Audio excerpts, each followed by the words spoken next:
Alors, donc, en raison de nombreux problèmes relatifs aux terres et également à l'environnement, moi, dans le cadre de ma thèse, j'en appelle donc nos autorités à s'investir pleinement sur la gestion des sols et de l'environnement.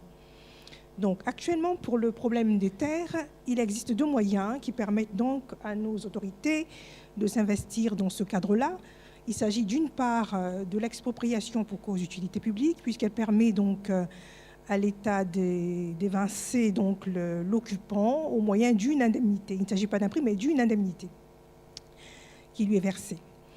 Et deuxièmement, il y a le droit de préemption. Et dans le cas de des exploitations rurales, puisque moi je me suis attelée surtout à parler des terres, il existe actuellement ce qu'on appelle le droit de préemption.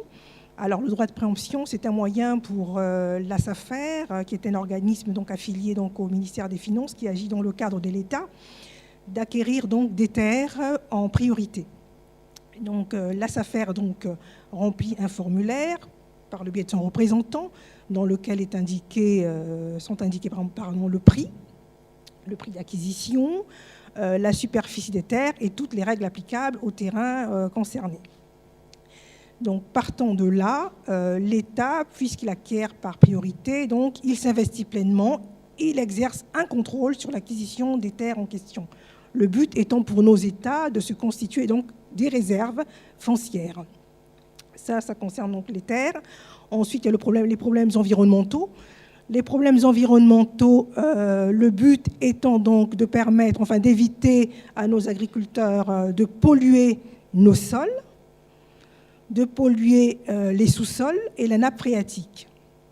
Et le but étant également pour nos autorités de veiller sur la santé des êtres humains, puisque la pollution nous rend malades.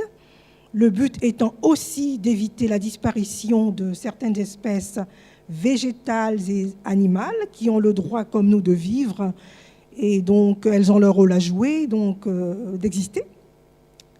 Et donc, partant de là, il faut que nos agriculteurs soient invités par nos autorités à éviter d'utiliser des engrais afin que notre assiette future soit naturelle et saine pour que nous ayons la santé. Voilà.